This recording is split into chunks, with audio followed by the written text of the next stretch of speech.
ان میں سے ہومیوپیتھک کون ہو سکتا ہے جو کھڑا رہا ہے؟ میں جو ہمیں اس میں کافی لوگ ایسے ہیں جو 9 مئی کے بعد پارٹیوں میں ہے، جس میں کافی ایسے بھی لوگ ہیں جیسے انہوں نے سختیاں برداشت ہی نہیں کی. کافی لوگ گنوا سکتے ہیں جنہوں نے سختیاں نہیں 9 مئی کے بعد بھی کافی لوگ. لیڈرشپ تو نہیں ہے نا؟ لیڈرشپ میں کافی لوگ آئے، کافی لوگ آپ دیکھیں، کافی لوگ 9 مئی کے بعد ہماری آئی، پارٹی جوائن کی، پھر اس میں سلمان اکرم راجہ صاحب کافی. میں تو آپ یہ کہہ رہے ہیں وہ ہومیوپیتھک نہیں، میں سر جی یہی بات کر رہا ہوں کہ 9 مئی کے بعد بھی کچھ لوگ آئے، کچھ لوگ اس طرح کی ہے، میں یہ چھپی بات نہیں ہے، کچھ اس طرح کی ہے جس کو جو ہے اس سے ایفیڈیوٹ لی گئی ہے کہ آپ کو اگر ہماری ضرورت پڑ گئی تو آپ نے اسی ٹائم تک اس کا رزلٹ اناؤنس نہیں ہو رہا. کافی لوگ اب بھی ہیں ہماری صفوں میں. آپ جانتے ہو؟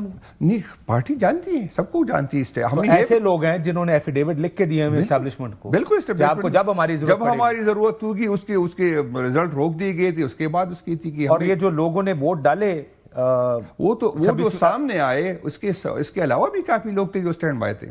بالکل سر. اور یہ وہی لوگ ہیں جنہوں نے ایفیڈیوٹ سائن کی، جن کو آخر میں کیمپین بھی کرنے دی گئی. کیمپین بھی کرنی، رزلٹ بھی اس کا جو ہے تھا، اس کو روگا کچھ کے ساتھ کمٹمنٹ کی گئی کہ آپ کو اگر ہو گئے تو منسٹر بنائے دیں گے، کس کی اور بھی تھی، کس کی جو مجبوریاں تھی اس کے ساتھ. تو مختلف اس طرح کی لوگ ہیں. باقی یہ ہے کہ یہ نہیں ہے کہ ہم نے ایک طرف ایک ظلم برداشت کیا، ہم سب کے ساتھ اور میرے ساتھ. لیکن یہ لوگ پارٹی میں کیوں ہیں؟ اگر ان لوگوں نے ایفیڈیوٹس دیے ہیں، یہ بکے ہوئے ہیں، یہ ضرورت پڑنے پہ دوسری سائڈ پر چلے جائیں گے، آپ کو پتا ہے وہ کون لوگ ہیں اور پھر بھی وہ پارٹی میں. نہیں، اصل میں ہماری مجبوری یہ ہے کہ جو لوگ جنہوں نے ووٹ دیا وہ تو ہمارے سامنے ہے، اس کو ہم شوکاز بھی دے سکتے، پارٹی میں نکال سکتے. جب کسی نے کچھ کیا نہیں تو کس بنیاد پہ اگر ہم کسی کو نوٹس دے، کسی کی بات کرے، وہ اور جانے بھی جا سکتے کہ بھائی جان آپ کے ساتھ کیا پروف ہے. پروف تو ہمارے پاس پھر نہیں، پروف تو ہمارے پاس اس دن آئے گا جب یہ کر لیں گے. اور یہ حکومت وقت اور حکومت سے زیادہ جو ان کے پیچھے جو لوگ ہیں ان کی یہی کوشش ہے کہ اگر پیپل پارٹی مسلم لیگ نون سے جو ہے الگ ہو جائے. میں کچھ سینیٹرز کو جانتا ہوں جس کے بارے میں آپ کی پارٹی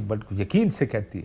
نہیں، یقین سے کہتے ہیں لیکن پیسے لے ہوں نہیں. فیصل سلیم کو تو ہم نے نوٹ اس کو دیا، شوکاز دیا، اس کو 1-2 دن میں نکال لیا. اور لوگوں کو کافی لوگ ہیں. میں تو یہ کہہ رہا ہوں کہ دونوں سائڈ پہ کافی لوگ ہیں کیونکہ حکومت کو اور حکومت کے پیچھے. کیا اگلے الیکشن میں ان کو ٹکٹ ملنا چاہیے؟ نہیں، بالکل نہیں ملنا چاہیے، بالکل نہیں. کیا ان لوگوں کے نام پبلک کرنے چاہیے آپ کو؟ بالکل کرنے چاہیے، لیکن مسئلہ یہ ہے کہ اگر آج ہم اس کے نام پبلک کر لیں گے تو پھر یہ ہوگا کہ ہمارے پاس پروف کیا ہے، کس ثبوت کے بنیاد پہ ہم اس کے، اس لیے اسی وجہ سے ہم رکے. باقی یہ نہیں کہ ہمیں پتہ نہیں کہ کون کس کے ساتھ رابطہ ہے، کس طرح ہوا ہے.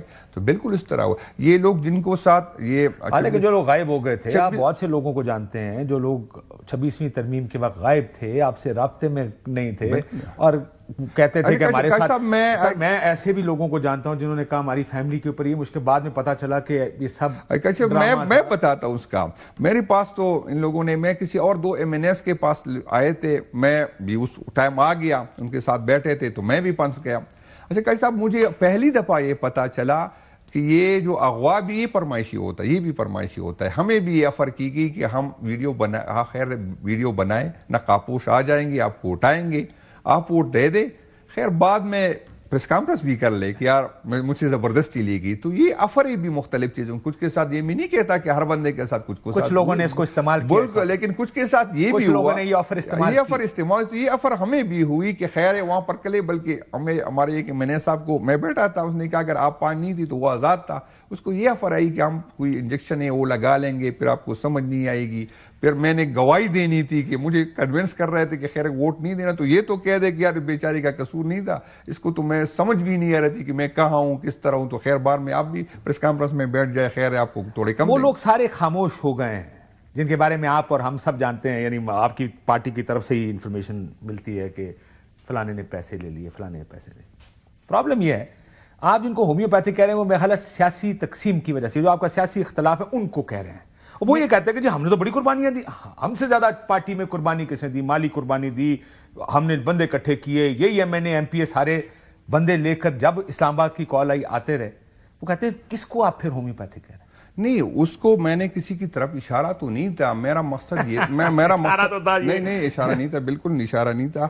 آپ اپنی جب آپ صدر ہوتے ہیں نا تو آپ کی مشکلات بڑھ جاتی ہیں, آپ کھل کے بات نہیں کر سکتے. اپنے آپ تک محدود رکھے. میرا مقصد یہ تھا کہ ابھی ہمیں ایگریسو سیاست کرنی ہے, کیونکہ اس طرح کی سیاست سے جو ہے, کیونکہ اداروں کو میں نام لوں گا کہ اداروں کی طرف سے حکومت وقت بے اختیار ہے, یہ پہلی حکومت ہے جس کو زبردستی حکومت دی گئی. ان بیچاروں کے ساتھ اس کو یہ کہا گیا تھا کہ ہمیشہ نواز شریف قابل قبول نہیں ہے, جس کے نام پہ ووٹ ملا ان کو یہ کہا کہ آپ فلاں کو آپ نے چیف منسٹر بنانا ہے, فلاں کو سینیٹر بنانا ہے, فلاں کو جو ہے آپ نے انٹیریئر منسٹر بنا. ان بیچاروں کو تو یہ اختیار نہیں, اس کے ساتھ میں ان کے پیچھے جو لوگ ہیں تو وہی ان کی یہی کوشش ہے کہ.